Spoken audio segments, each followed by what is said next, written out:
Welcome back to Learn Your Stripes. I'm Ryan Guillory. And I'm Michael Moran, and we're going to start off our episode by getting into our play from our previous episode once again. So we have 1st and 10 from the A35 with QB A12 taking a snap from the shotgun, rolls to his right, hands the ball off to receiver A87, who's running to his left, who execute a reverse. A87 is looking to pass. He's about to be sacked, and he heaves the ball towards the sideline and out of bounds. And we did note that the ball lands beyond the sideline, so out of bounds further, at the A39, which would be beyond our line of scrimmage. And we asked your opinion if there's a foul, and if so, what would be the enforcement, and of course, the down and distance and the clock status. So this is going to be an impact to our new rule coming up this year in high school. It's not a foul because the ball left the free blocking zone. It doesn't matter. Once the ball leaves the free blocking zone, they can be back in it. Doesn't matter at all. So since that ball crossed the line of scrimmage extended, then we don't have a foul, and he can legally ground the ball. Now in college, we're going to have a foul for intentional grounding because by college rule, only the player that controls the snap is allowed to legally ground the ball. So we'd have a loss of down from the spot of the foul.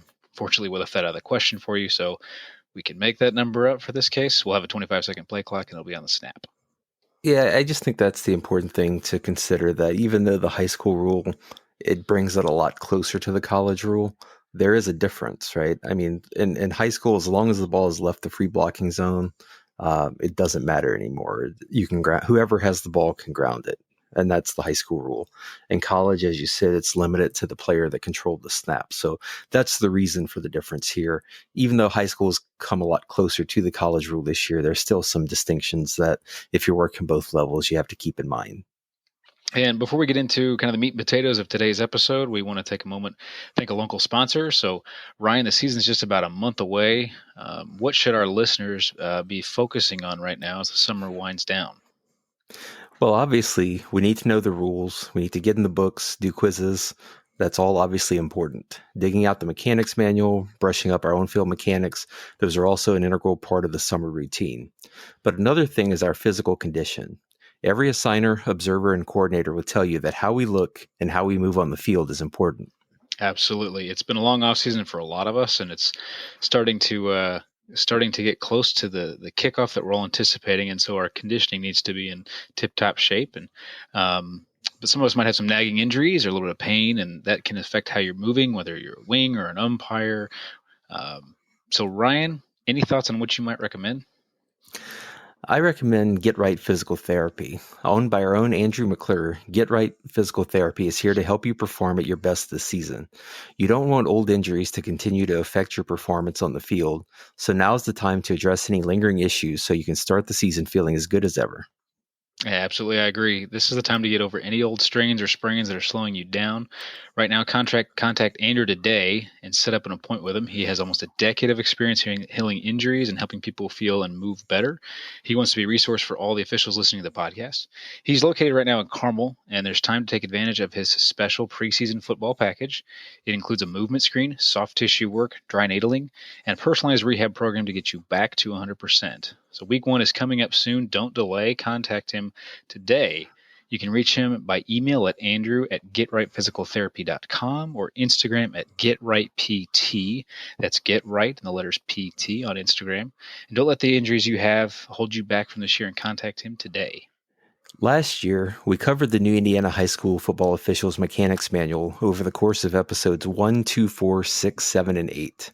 We will definitely not spend 6 episodes on that manual this year. Was it really 6 episodes? It was 6 episodes, Man, and those are 6 fun episodes. That's done.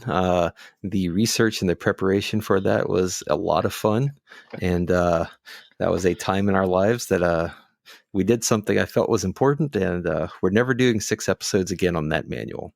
However, we've learned that Indiana's High School Football Officials Mechanics Manual is going to eventually be adopted by the NFHS. Therefore, we feel discussing this year's updates will be relevant for all listeners. We'll also discuss changes to college mechanics. Again, you can find the bulk of the manual in episodes 1, 2, 4, 6, 7, and 8. But we're going to be specifically discussing 2022 updates now. We're going to start with high school as usual, and I'll turn it over to Michael for that. For our fellow Indiana listeners, obviously we have a website, myhsaa.net, and it has the mechanics manual on there. It's a great resource. You can download it. If you want to print it, that's fine. Just remember it's about 100 pages, so maybe double-sided if you're going to print.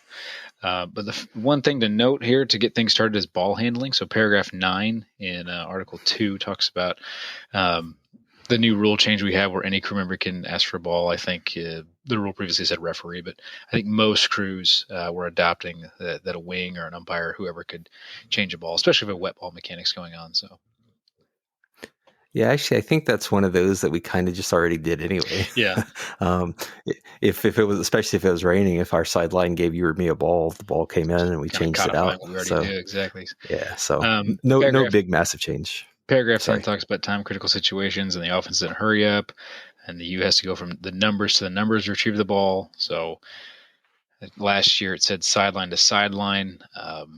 Taking that literally, the umpire does not have to move sideline to sideline. The top of the numbers will suffice. So there's no need. We can cut down a little bit there. Letter G, during intermissions after a score or a try prior to a free kick, we have 60 seconds between the next kick and following the PAT signal. Letter H talks about a mercy rule. So again, here in Indiana, the 35-point differential at halftime, we got to notify both head coaches that the mercy rule is now in effect. We need to notify the clock operators, and if you can do that before the game, well, let me strike that. Not that the game will be a mercy rule to start. Let me clarify. When you're meeting with your clock operators, you should go over the mercy rule, just in case. And then if at any point after halftime we have that 35-point difference, I know we have an extra radio. We radio up to the booth and say, "Hey, mercy rule's in effect." And then, of course, you want to review the clock stoppages as a crew too. So we're talking about after PAT, and then we started on the free kick when the ball is contacted by the kicker. That's one thing we want to note too. So, All right, 2S, 6B, deleted 2 sentences, and I think these are pretty important. The old mechanic read that coaches may not be out on the playing field except when appropriate during charged or officials' timeouts. That still holds true. It also said a coach may not be on the field for any other purpose, such as criticizing officials. That remains true. What was deleted from last year were 2 sentences stated, it is permissible for a coach to step briefly on the field, a couple of steps in order to speak to a player between plays, but the coach must return immediately to the proper side of the sideline. So in other words, last year, it essentially codified that a coach could take a couple steps out on the field to talk to a player, to call a play. That's deleted this year. So the implication there is that coaches can't be on the field to call a play. Makes that pretty clear. How strictly you enforce that, all I can say is that's what the mechanics manual tells us to do. depends on what kind of night you want to have. We'll put it that way. We'll slip that in Yeah. there. We're simply telling you what the manual says. What you Yep. do is that's moving on. 3C coaches meetings. It simplified the wording in section 4, but the meaning's the same. Meetings are to be conducted in a businesslike and professional manner. Undue familiarity must be avoided on the field, and the coach should always be addressed as coach. So, just be professional, be businesslike. Don't be overly visibly friendly with a coach. Section 5 used to say to try to keep the 2 meetings with the coaches to the same length of time for each. If you take twice as long with one coach as the other, someone's going to notice. The new one says keep the 2 meetings the same length of time for each. During each meeting, emphasize the expectation of good sportsmanship from all participants. So really just simplified the wording there. Last year, Article 3C, Section 6B simply spoke of the length of and arrangements for halftime intermission and how we handled that. The new mechanic speaks again of the length of and arrangements for halftime intermission. However, it adds that the line judge and the back judge will notify their appropriate locker rooms with a 3-minute notice before opening kickoff and halftime. I know that's been different over the years, sometimes the umpire, sometimes the H involved, and I suppose that could still be the case, but what the mechanics manual says that the line judge and the back judge will each notify their locker room. So presumably the line judge will, as usual, take the home locker room, the back judge will take the visiting locker room, and give a 3-minute notice prior to the opening kickoff and prior to the end of halftime. And that's really important because that can help, as we've talked before about preventative officiating. You can avoid what we're trying to avoid. There's the delay of game penalty, right? We want to get off on the right foot. We want to get teams out and on the field. And really, if they're not out on time, that's on us. And that's something we can strive for. Right. And also in coaches meeting, section 6C, the language was simply simplified a bit. And now it says that the head coach is to verbally verify that all players have been issued and are wearing required/legal equipment in compliance with NFHS rules. That's essentially what's always done, but the language was just simplified a bit here. Yep. And Section 8 is a new addition, says that should both teams leave the field prior to the mock coin toss, the crew may leave the field. I don't think that changes really what we do in practice, but Depends simply on what the puts in the temperature is. mechanics. Yeah, depends on a lot of those things, but simply codifies that we can go back into the locker room as long as both teams are off the field. So Section 3D talks about inspecting the facility, and if there's something that you're not doing, you should definitely add it to your pregame when you be walking the field. So during the field inspection, we're looking for hazardous materials. It can be things that, I don't know, it can just be tape or pre-wrap that's laying around when you get off there. You may find, heaven forbid, a nail or something like that. But we need to inspect the entire field, not just the sidelines, but go through the middle of the field and just kind of have eyes on it so we have a good, clean playing surface. 3E talks about equipment inspection. So we're responsible for securing, inspecting, and approving game balls from each team, marking those balls with some sort of mark. I know we use a Sharpie, so I would advise a bright color. I would not use a brown Sharpie or black Sharpie. Pinks, blues, greens, something that's easy to identify. So if you've got home or away. 3G 1B changes the pregame meeting with the game clock and the play clock operators from the R to the R and the B. I know that's something we do, specifically our crew. It's always good to just go in pairs just in case. So that gives you that ability. Plus the back judge, at least on our crew, is communicating with the clock most of the time. So 3H2B adds a time limit for H to meet with the chain crew to at least 15 minutes before the start of the game. I would say 15 minutes is a good time. If you can do it earlier to get out of the way with, go ahead and do it and get to know your chain crew. We've talked about that, I think, in previous episodes too. So 6 gets us into play mechanics. So Ryan, running plays, we can cover those real quick. Yeah, just to take a step back, obviously when you're meeting with the chain crew, you're somewhat at their mercy as to when they come out. Also true. You can ask Yes. the AD or the game administrator, but sometimes they don't like to, make their way out there until 10 minutes, 5 minutes. I'd say 9 out of 10 times I'm getting 15 minutes. Every once in a while, you get like the clip guy who's like, yeah, they should be here. Right. So you're somewhat at their mercy, and just to emphasize once again, the inspection of the game balls last year, the mechanics manual said it was the referee's job. This year, as Michael said, it just shifts back to the umpire, which I think was what was mostly done anyway. But there are a number of changes here to the scrimmage play mechanics. So we'll start with running plays. One difference this year for the referee is that last year the mechanics manual said it wasn't necessary for the referee to go to the line of scrimmage after every play. This year, however, it says that the referee is to go to the line of scrimmage after every play and is to go there to see if the line to gain has been made, observe player demeanor, monitor substitutions, and keep the game flowing. It's incumbent upon the referee to show a presence. On running plays for the umpire last year, it simply said that they were to signal their count to the crew. This year, it says they're to signal the count to the referee. Again, I think that's pretty much what was done in practice anyway, because as an L or an H, while the umpire's count certainly matters to me, it's not something I'm really looking for in my pre-snap routine. So you and R communicate your counts to each other once again. There's a number of changes to goal line mechanics this year. I think these are probably the most significant mechanics changes that we have. So in the red zone last year, and typically I think pretty much every year we've worked up to now, the back judge would start on the goal line once the ball reached the 25-yard line, and on all plays until the ball reached the 10. So once the ball reached the 10, the back judge would go to the end line, and then the short wings, or I guess since we have 5-man mechanics, the wings would be responsible from the goal line between the 10 and the goal line. This is a pretty big change. Now the back judge, he still starts on the goal line when the ball reaches the 25, and on all plays until the ball reaches the 15. So once the ball reaches the 15, the back judge will start on the end line, and the wings are responsible for the goal line from the 15 and in. That's a pretty big change, right? So you're going to have to be ahead of the play once the ball hits the 15, because as has always been said, to make a ruling on a play in the end zone, you got to be there.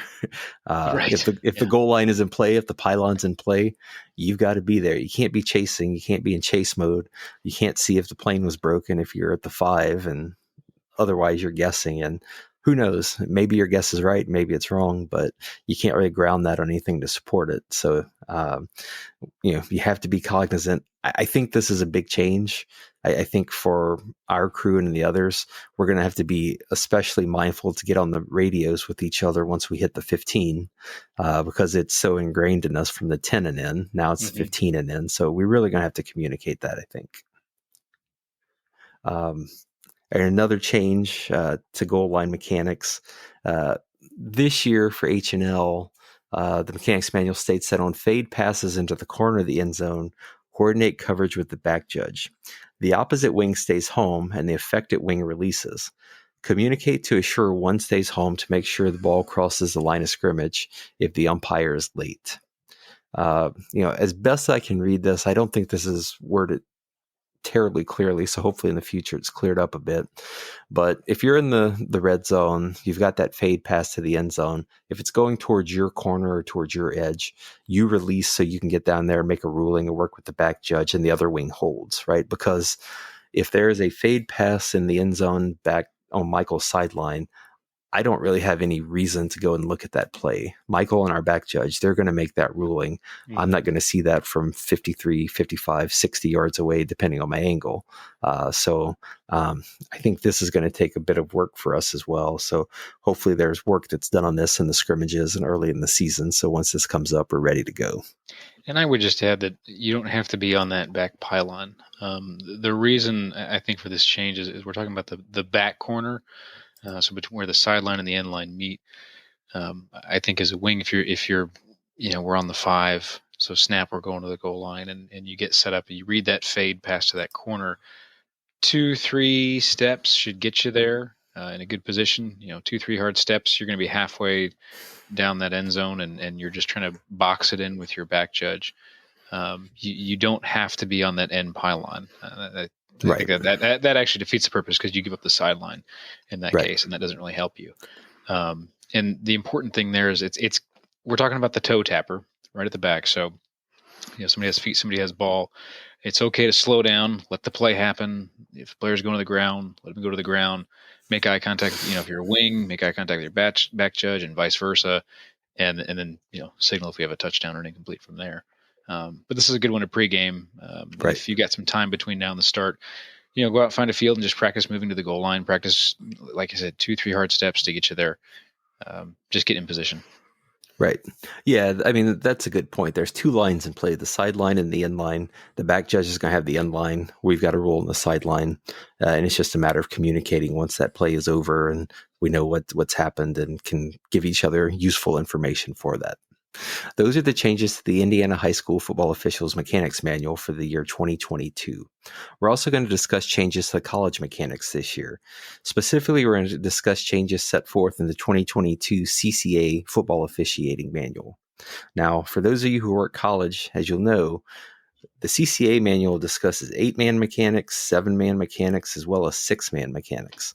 Michael and I, we work in conference with 7-man mechanics. That's what we're used to. That's what we typically will refer to. And that's what we're going to be discussing tonight. I know that in 8-man mechanics, at some levels this year, there are going to be some pretty significant changes to ball mechanics. We will not be discussing that in this episode. We're going to focus instead on changes to mechanics that are pretty universal, regardless of if you're working 6, 7, or 8-person crews.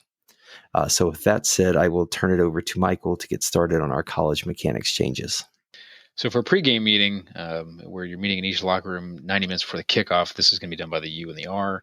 Uh, I'm not a U or an R at the college level, so I can't speak intelligently to it. But whatever pregame meeting goes on, talking whether it's equipment or conference with coaches ahead of time, we're just sending those two. And I think part of that is going to have to do with what we have to do. The rest of us on the 90 minutes, we got to have at least 3 officials out on the field 90 minutes before the kickoff on the field. And then all 7 of us, or 8, I guess, or 6, hopefully not 6, but need to be out on 40 minutes before the kickoff, and that's on the field. Of course, if one or both of the teams leave the field, then the officials can go back to our locker room, but we have to be out there no less than 5 minutes before kickoff. And kind of like we talked about in high school, your wings are going to get their corresponding teams. We're getting them early. We're letting them know how much time there is. Coach, you have 7 minutes, 6 minutes, 5 minutes, again, because we want to make sure we get them out there and there's no penalty that we can prevent. So for the back judge mechanic for the play clock, the back judge is going to ensure that the play clock is started at the correct time in every situation. If it hits 0, the back judge can immediately look at the ball. If the snapper has not begun the snap, then the ball has not started moving. We're going to shut it down, and we'll have a delay of game. And that's kind of been something that I think has been in practice and philosophically most back judges have done. You give it kind of that. If you're watching on TV, it looks like an extra second. It really does. Right. Yeah, I think that's been the practice for a while. I think the real change for this mechanic is that it just explicitly states that the back judge has to check the play clock every single play. So if the play clock is set to 40 when it should be 25, the back judge, by the mechanics manual, has to fix that, even though, of course, we're all responsible for the clocks. Or vice versa. If it's a 25-second clock when it should be 40, again, the mechanics manual says the back judge is to ensure that. But again, the crew is responsible for the clocks as well. Quick note on scoring kicks and tries. Short wings, H&L are going to take their regular positions, but you need to be knowledgeable of who your eligible and ineligible receivers are on your side. And then we're going to have any action against a wing on your side, know what's going on there. At the snap, step 1 or 2 yards into the defensive side of the ball to get a better view of the action if you need to, especially if you have a pull and shoot kind of on that wing side that we talked about. And be ready to cover the sideline from end line to end line because your deep wings are nowhere to be found on a scoring kick. So both are going to be responsible for covering the play on a short field goal try. And then also we're going to be responsible in determining if the kick crosses the neutral zone because that changes some of the rules that we have in play. I think this is actually a pretty significant change. I mean, obviously the sideline responsibility end line to end line, that doesn't change. Being responsible for observing pull and shoots against that wingback, that doesn't change. But it is new because in the past, we've always been stationary at the snap. Mm-hmm. We've looked at all that stuff from the line of scrimmage. This year, it's telling us to take 1 or 2 yards, to move 1 or 2 yards onto the defensive side of the ball at the snap to give us a sort of an angle into those potential pull and shoots and such. So I don't think that physically that's that big of a difference. It just, we've been trained to be stationary once the ball snaps. So it's going to take a little getting used to and just being mindful of that. I'm under the goalpost, so I don't know what's going on up there. Yeah, just I think once we get started, it'll be natural. It's just going to be a bit different and something that we have to keep in mind on, field goals and tries to take that 1 or 2 yards of movement at the snap. But it makes sense, just a change, and we'll work with it. All right, we're going to move on real quick to game clocks, play clocks, and working with our timers. So a quick reminder to your timer that if the game clock is stopped with 2 seconds or less in any period and will start on the referee's signal, go ahead and run the game clock to 0 even if the ball is legally snapped. Just something you want to be aware of. So another thing to note following the game for the following game scenarios, including officials, signals, and the play clock operations, these should all be reviewed by your back judge with the play clock operator. So a scrimmage down ends with a running clock, a scrimmage down that ends with a stopped game clock, a touchdown, a try, a free kick, a game clock stopped for any injury or helmet coming off, just making sure we're aware of the 40 and the 25-second differential. Play clock operators should also be instructed that if they react to those signals only from the R, and any other official may communicate a play clock problem to the R with a signal, but resetting the play clock should only come from a referee's signal. So I know sometimes you might see multiple officials pumping the play clock, with 1 or 2 hands, but that specifically needs to come from your referee. And I think today with the use of radios, that makes it very easy for anybody to notice a play clock problem, right? Because we're all responsible for that. You can get it to your referee. Hey, pump the clock, whatever. You can get that in there too. All right, and sticking on the theme of game and play clocks, the mechanics manual just spells out a number of things that I think have already been the practice for a long time. So most of your experienced game and play clock operators will be familiar with these, but the mechanics manual puts these in this year, so we're going to go through these just to make sure we're all mindful of these. So specifically, we're looking at mechanics related to the starting of the play clock, which are dependent on how the previous play ends. When the 40-second play clock is in force, official signals will serve as the trigger for the play clock operator to start the play clock. All the following scenarios assume that no live ball foul is called during the down. So the first one we'll think of is a scrimmage down that ends with a running game clock. This isn't going to be new for the officials. The covering officials will raise one arm completely above the shoulder with the hand open and the palm facing forward. That signal informs the play clock operator that the 40-second clock should begin. It's acceptable for the covering officials after giving that signal to then indicate with their hand the next down. So give your 40-second signal, and then you can use that same hand to give first, second, third, or fourth down. So that was a scrimmage down that ends with a running game clock. For a scrimmage down that ends with a stop game clock, the covering official signal stops the game clock. So you might have the traditional kill the clock signal for a runner that goes out of bounds, a fumble, a backward pass out of bounds, a ball that's advanced past the line to gain, a down that ends with team B in possession after we have a legal kick down, or the incomplete pass signal should we have an incomplete pass. In that scenario, the 40-second play clock should start after these signals, and the raised hand is not required. If the game clock is stopped for a runner or a backward fumble out of bounds outside of 2 minutes remaining in the half, and a forward fumble out of bounds, or for team A making the line to gain. And that's just the traditional two hands over the head. That's kind of one of the stop the clocks I think that we're always just saying. So Right. This would be so much better if we had video. We'll work on that someday. A touchdown and a try. Again, nothing terribly new here, but we're just codifying this in the mechanics manual. So there, the covering official signal a touchdown, and that signal stops the game clock. That signal also serves to start the 40-second play clock. Now, the 40-second play clock wouldn't be used if there's any live ball fouls called during the down, even should the touchdown stand. Now, if you're in a game that includes instant replay, once the 40-second play clock starts, the referee monitors the remaining time if we're waiting to be cleared for the try by replay. The play clock shouldn't be allowed to expire while waiting to be cleared, and the referee should pump the play clock back up to 25 if it approaches 10 seconds in that situation. Now, that could require it being pumped back up multiple times if the instant replay needs extra time to clear the touchdown. Team A should be afforded at least 25 seconds on the play clock once instant replay has cleared the play. This might necessitate the referee pumping the play clock to 25 one last time after getting the all clear. And again, that's just trying to make sure that everybody gets their full allotted time to get their play called and move into position. Right. On a free kick, the covering official stopped the game clock at the end of a free kick down. If we don't have a live ball foul called during that down, the 40-second play clock will start on that signal.